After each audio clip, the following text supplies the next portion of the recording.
talking about a nigga that'll fuck your whole world up. You and your boys make a scene, I'm thinking AC Green, cause it's gonna be at least 4 or 5 you niggas in the room curled up. 1, 2, 3, 4, 5. You ain't nothing but a MC.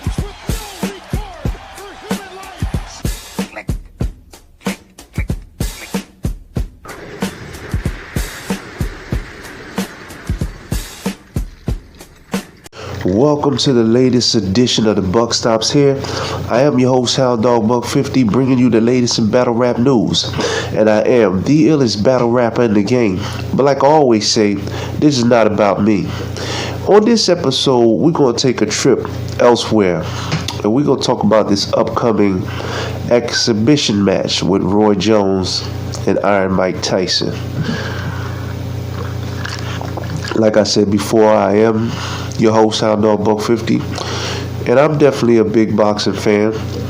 And I've been thinking about this exhibition match, and I had certain feelings about it, and then the feelings changed as it got closer.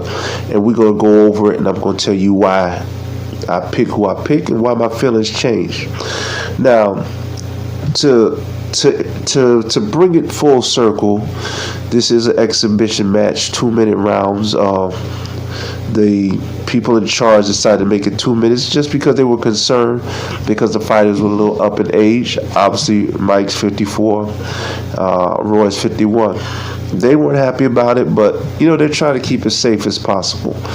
Okay, now both when they were in their prime were monsters. Mike ruled the heavyweight division from 85 to 89 until he lost to Douglas. Roy, was junior middleweight, light heavyweight, even won heavyweight crown.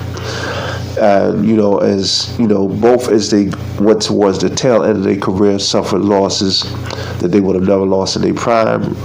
Roy had some devastating knockouts to dudes that would have never stood a chance against him in his heyday, but it is what it is. So when I heard about this matchup, because a lot of this was built around Tyson had a video that went viral of him on the heavy bag, and he was lighting up the heavy bag, so that kind of set the tone. So then later on, that's when he implied, he said, hey, I want to do this exhibition thing, but they is going to be throwing real blows. Now Mike is obviously, he's a bigger person because he's a natural heavyweight. Roy said he would come in at about 205. Roy's 5'11", Mike is listed at 5'11". Some say 5'10 and a half. So the height is basically the same. Now Mike in his prime could take a good shot. Roy, before the knockout, didn't really get hit that much, but when he did get hit, he seemed to hold up at that time until later on. Now, when the fight was first announced, a lot of people was like, Mike is going to kill him. And I was kind of leaning on that too. I said Mike is going to kill him. But I was looking at it from my perspective. I have my own reasons for feeling like Mike will kill him. Some people that said, a lot of people that say Mike was going to kill him, they not even of age to have seen Mike really in action. They like 30 years old, 31. So to me, I can't even have a conversation with somebody like that.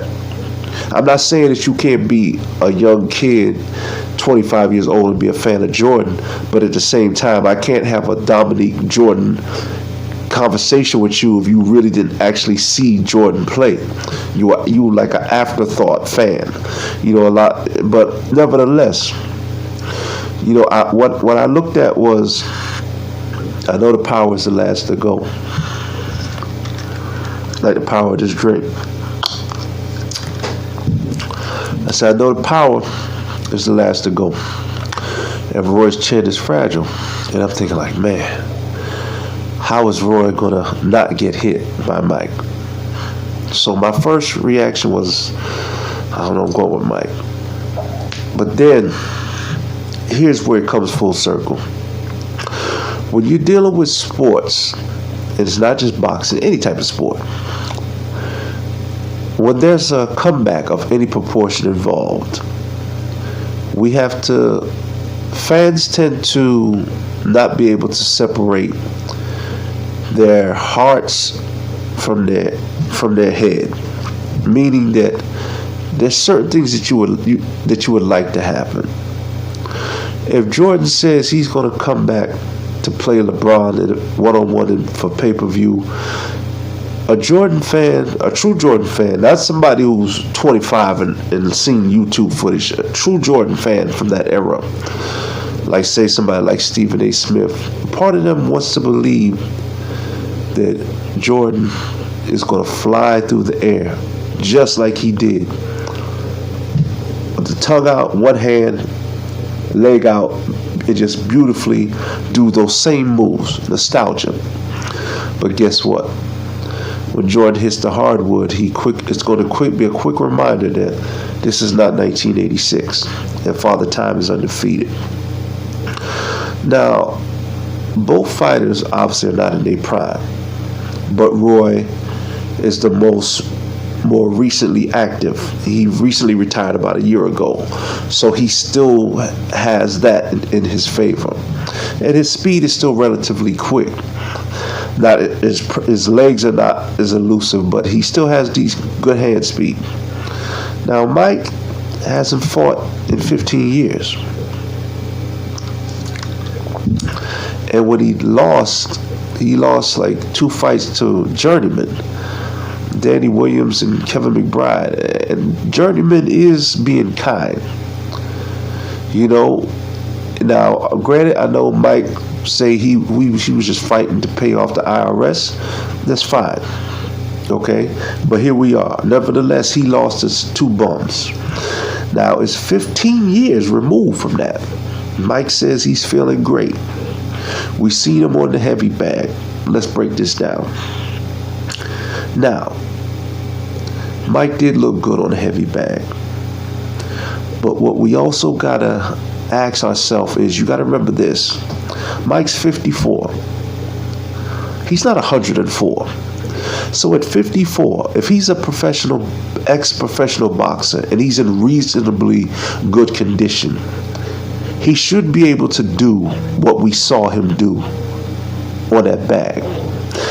Now, Mike doing what he did on the bag is the equivalent to Jordan suiting up and doing a shoot-around with the boys. Like, you know how they warm up before the game?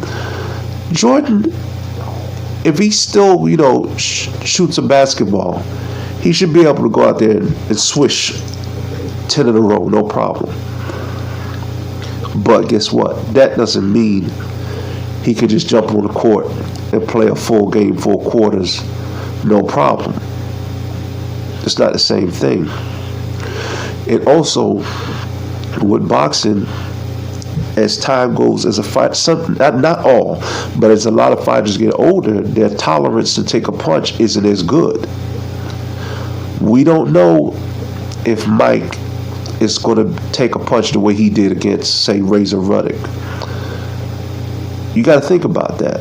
See, this is why I can't have this conversation with everybody, because a lot of those Tyson fanboys are like 29, 30, 20, 22 years old, 27 to 33, and they don't, and they talk about Tyson going to do this, Tyson going to do that. You don't know who the hell I was just talking about.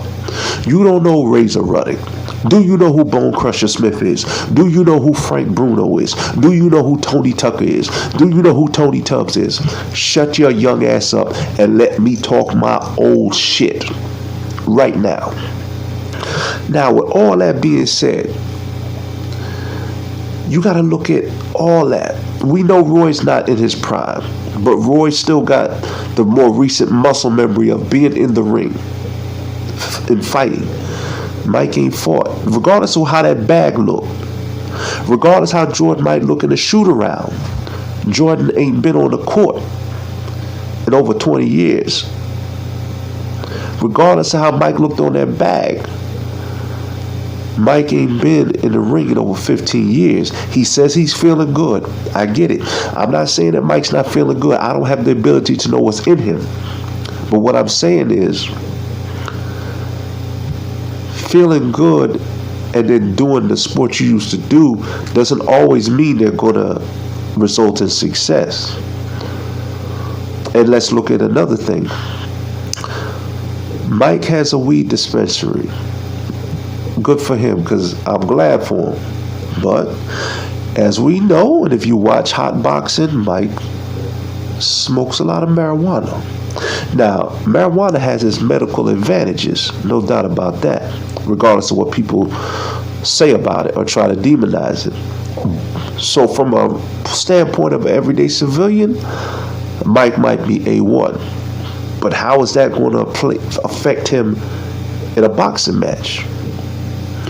Roy already, from day one, he don't smoke, he don't drink. So his win will be up to par. Now, can Mike catch Roy with a shot, knock him out? Yeah. But some people will say Roy has no chance of knocking Mike out. He's a smaller guy. But guess what? Even though Roy's a smaller guy, he can punch. And it's a quick punch. And Mike hasn't been hit in over 15 years. Yeah, Mike probably, he says, when he fought those guys and he lost, it was for tax reasons. But also, a part of Mike quit because he probably just didn't want to be in the ring anymore. It just happens to the best of us. You reach a point where you be like, I don't need to take this no more. How is Mike going to react when he get popped? Is he going to suddenly think, you know what? I got a weed dispensary. I'm making millions of dollars. I don't need to be here. See, this is when you're talking to a real boxing fan. So I don't want to talk to no 28-year-old talking about Tyson going to do this, because just sit your ass down. You don't even know who Larry Holmes is. So me and you can't have the same conversation. I don't have a problem with somebody saying Tyson's going to win. But mano a mano, you got to show me your boxing knowledge so we can talk together. But with that being said, as the fight got closer, I said, you know what? I'm not sure Mike is going to win this fight. Exhibition or whatever you want to call it. People think is the bell's going to go ding, Mike's just going to run across the ring, and it's going to be Mike Tyson, Trevor Berbick all over again. Not so fast. If you haven't been in the ring in 2 years, you got to get acclimated. You got to get your timing back, all that. Not that easy. Just jump back in the ring 15 years and you think it's just going to be the old Tyson. If Tyson wins, I'll be the first to say I was wrong. But when I look at this fight, I question Mike's stamina. I really do. How is he going to be with the marijuana? Some people, will say, oh, Mike did drugs before that, whatever. I know Roy will be in shape. I know his chin is definitely questionable. But at this point, we don't know what Mike's chin is hitting on. And I'm not going to be one of those people to say that he can't get knocked out. But with that being said, you're going to call me crazy. I'm going to go with Roy Jones. I'm going to go with Roy to get a decision. But don't be surprised if he stops Mike. Because once Mike gets hit a couple times, then we're going to see how good he really feels. He says he feels great, and I don't doubt that in the civilian form. But once Mike gets tagged a couple times, let's see if he still feels like being a professional boxer. I'm going with Roy Jones. Unanimous decision. But don't be surprised if the referee steps in between them and says, that's it. And on that note, peace, love, and whatever else you think of love.